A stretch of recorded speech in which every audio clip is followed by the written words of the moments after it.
आपके पास सर्वश्रेष्ठ लौट कर आएगा।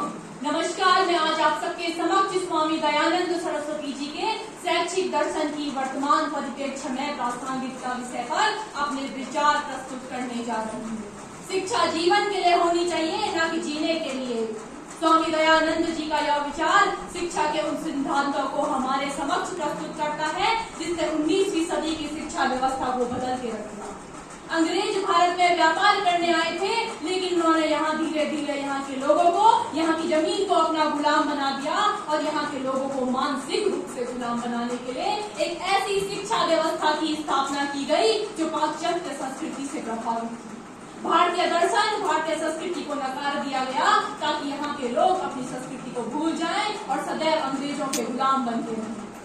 ऐसे समय में एक व्यक्ति हमारे सामने आया जिसने यहाँ की वैदिक परंपरा को पुनर्जीवित करने का प्रयास किया और वेदों की ओर बढ़ने का नारा किया। ऐसा व्यक्ति जिसने 1875 में आर्य समाज की स्थापना की और बोला हर एक व्यक्ति को धर्म, जाति, लिंग भेद के परे शिक्षा का अधिकार है, देश की महिलाओं को पुरुषों के समान शिक्षा का अधिकार है।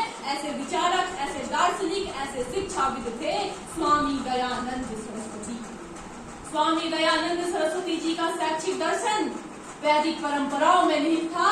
वे कहते थे आध्यात्मिक मुक्ति के लिए ज्ञान सबसे बड़ा साधन है।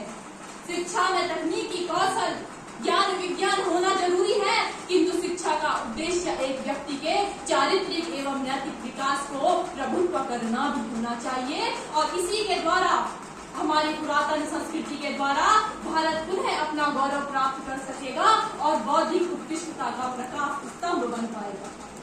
स्वामी दयानंद सरस्वती जी के ये विचार आज भी उतने प्रासंगिक हैं जितने कि उस समय थे। आज भी एक शिक्षाविद अपने अध्ययन को स्वामी दयानंद सरस्वती जी से प्रारंभ करने को स्वयं का गर्व मानता है। उनके विचार आज भी सर्वसम्मत है। वे कहते थे आम लोगों के लिए शिक्षा, शिक्षा में समानता। उन्होंने शिक्षा में माता पिता के कर्तव्यों का भी निर्धारण किया। वे कहते थे कि हर एक माँ बाप यह सुनिश्चित करे कि उनके बच्चों को एक नैतिक और चारित्रिक परिवेश में शिक्षा मिले। चरित्र विकास, शारीरिक विकास, राष्ट्र निर्माण, सर्वांगीण विकास जैसे विचारों को उन्होंने अपने शिक्षा दर्शन के द्वारा हम सबके सामने रखा।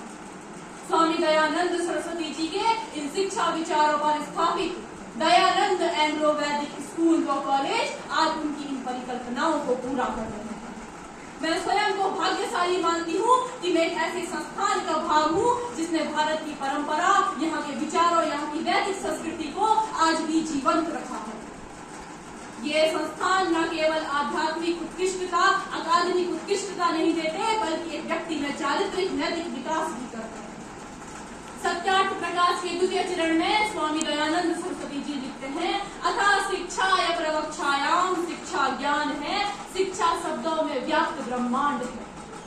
उन्होंने अपने इस ज्ञान को वेदों से जोड़ा, मातृभाषा में शिक्षा पर जोर दिया, न ही शिक्षा अपितु शिक्षक की भूमिका का भी निर्वहन किया और गुरु शिष्य संबंध को श्रद्धा एवं सम्मान से जोड़ा। लोकमान्य बाल गंगाधर तिलक जी लिखते हैं कि ऋषि दयानंद सरस्वती एक उज्जवल नक्षत्र थे जो भारतीय आकाश की अलौकिक आभा में चमके और गुमसुप्त पड़े इस भारत को जागृत कर चले गए। आज आवश्यकता है कि हम उनके इन विचारों को चरितार्थ करें और मुझे लगता है कहीं मायनों में आज हमारा देश उनके विचारों को चरितार्थ भी कर रहा है। आज हर एक बच्चा स्कूल जा रहा है, हर एक बच्चे को शिक्षा का अधिकार है। आज हमारे देश की महिलाएं पुरुषों के समान कंधे से कंधा मिलाकर चल रही है, किंतु हम यहीं पर नहीं रुक सकते। हमें जरूरत है कि हम उनके विचारों को और अंतर्निहित करें, शिक्षा में अपनाएं और अपनी शिक्षा व्यवस्था को उत्कृष्ट बनाएं। एक शिक्षित राष्ट्र के साथ साथ एक सभ्य राष्ट्र बनाएं और भारत की इस भूमि को पुनः विश्व गुरु बनाएं। मेरा ये मानना है कि आज तक ऐसा शिक्षाविद मुझे नहीं लगता कि जिसने जन्म लिया हो भारत की भूमि पर, जिसने उस सदी में ऐसे उच्च विचारों को हमारे सामने रखा हो। वे कहते थे कि नई तकनीकी को अपनाओ, विदेश जाओ, शिक्षा ग्रहण करो, लेकिन अपनी जड़ों को मत भूलो, अपने देश की शिक्षा व्यवस्था को मत भूलो, अपनी प्रथाओं से मुंह मत मोड़ो। शिक्षा ग्रहण करिए, लेकिन उस शिक्षा में नैतिकता को, चरित्रता को भी सम्मिलित कीजिए। वे कहते थे एक व्यक्ति का सफल और पूर्ण जीवन की नींव होता है उसका चरित्र, और यदि व्यक्ति का चरित्र अच्छा है तो ही एक सुसज्जित और सुविकसित राष्ट्र का निर्माण हो सकता है। अतः आज आवश्यक है कि हम अपने देश के ऐसे महापुरुषों के विचारों को अंतर्निहित करें।